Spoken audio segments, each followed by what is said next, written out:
Friend, તમારું બધાનું સ્વાગત કરું છું. આજે હું લઉં છું એક ગુણાકારની નવી રીત. કોઈ પણ બે આંકડાની સંખ્યા હોય એનો બે આંકડાની સંખ્યા સાથે ગુણાકાર કરીએ. આપણે તો બધાને આવડે જ છે, પણ બીજી એક રીત છે જેનાથી ઝડપી ગુણાકાર થાય છે, જેને મેથેમેટિક્સની ટ્રીક કહેવામાં આવે છે. મલ્ટિપ્લિકેશનની ટ્રીક છે.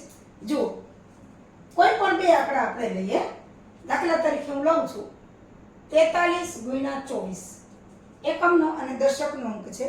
હવે એમાં સૌથી પહેલા દશકનો અંક છે એનો દશકના અંક સાથે ગુણાકાર કરવાનો. એટલે 4 × 2 એટલે 4 દુ 8. એક જ આંકડો છે પણ બે આંકડામાં આપણે લખવાનું છે. એટલે 8 એક નહીં પણ 0 8 એ રીતે લખવાનું છે. 0 8. હવે દશકના આંકડાનો ગુણાકાર કર્યો. હવે એકમના અંકનો ગુણાકાર કરવાનો બંનેનો. એટલે 4 × 3 4 તેરી 12 એ આપણે પાછળ રાખવાના. ત્યાર પછી હવે એક સંખ્યાનો એકમનો અને એક સંખ્યાનો દશકનો એનો ગુણાકાર કરવાનો. એટલે 4 × 4 એટલે 16 સાઈડમાં લખવાનું. અને ત્યાર પછી બીજાનો એકમનો અને દશકનો એટલે 3 દુ 6. હવે આ બેનો સરવાળો કરવાનો. 16 ને 6 22 થાય.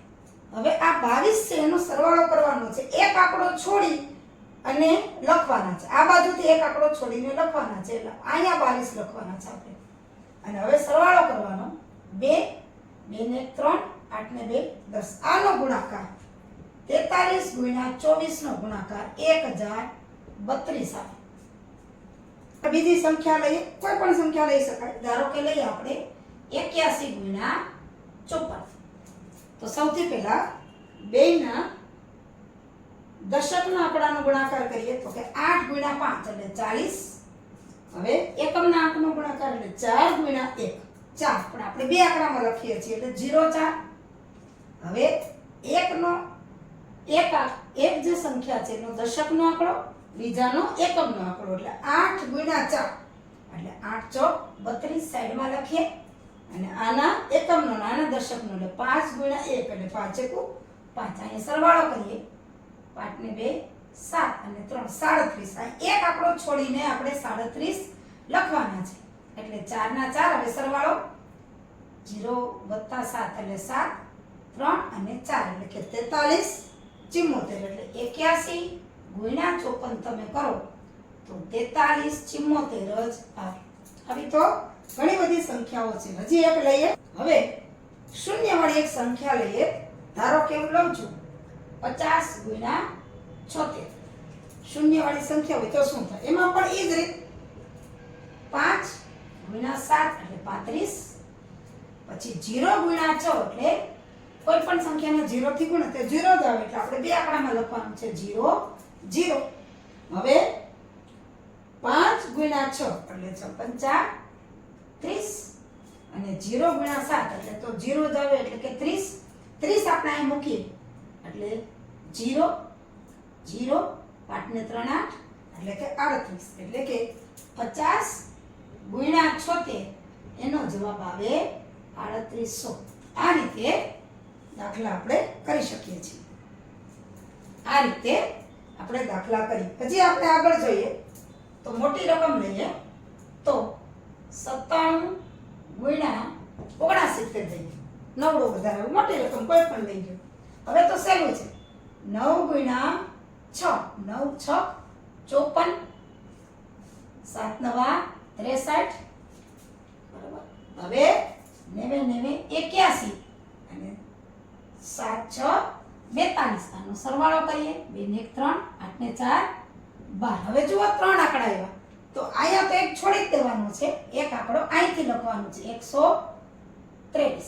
એટલે 3 6 ને 3 9 4 ને 2 6 5 ને 1 6 એટલે 97 × 6 9 એટલે કે 69 તમે કરો તો 66 93 જ આવે. તમે કોઈ પણ રીતે સાદી રીતે ગુણાકાર કરો તો પણ આ જ આવે. હજી બીજો લઈએ આપણે કે 3 9 × 48. જેટલા તમે દાખલા બે આંકડાના કરો એટલા કરી શકો. જો પ્રેક્ટિસ કરી. 3 × 4 4 4 તેરી 12. 9 × 8 8 9 72. હવે તો ઝડપથી આવડી જાય. 3 × 8 એટલે 8 તેરી 24 અને 9 ગુણ્યા 4 9 ચોક 36. આનો સરવાળો કરો. 6 4 10 ને 0 1 3 ને 3 6 60. અહીંયા મૂકવાના. એકમના સ્થાનેથી એક આંકડો છોડી દેવાનો. 2 7 8 અને 1 એટલે કે 3 9 ગુણ્યા 48 એટલે કે 39 ગુણ્યા 48 18 72 જવાબ આવે. હજી એક છેલ્લો કરી લે 0 વાળો. 77 ગુણ્યા 60 કરીએ. અહીંયા પણ આપણે શૂન્ય વાળો કર્યો છે. અહીંયા પણ હજી એકવાર પ્રેક્ટિસ કરી લઈએ. 7 ગુણ્યા 6 આપણને ખબર છે 6 7 42. હવે 7 ગુણ્યા 6 હવે 7 ગુણ્યા 0 એટલે ડબલ 0 આપણને ખબર જ છે. ત્યાર પછી 7 ગુણ્યા 0 એટલે 0 અને 7 ગુણ્યા 6 એટલે કે 42 0 અને 42 એટલે કે 42. અહીંયા આપણે 42 લખીએ તો 0 2 6 અને 4 એટલે કે 46 20 એટલે કે 77 ગુણ્યા 60 બરાબર 46 20. આ રીત છે એ ગુણાકારની સહેલી રીત છે. કોઈ પણ બે આંકડાનો ગુણાકાર બે આંકડા સાથે કરો તો આ રીતે પણ ઝડપથી ગુણાકાર થઈ શકે છે. બહુ જ સહેલું છે અને તમારી પરીક્ષામાં બે આંકડાનો ગુણાકાર હોય તો તરત જ તમે કરી શકો છો અને સમય તમે બચાવી શકો છો.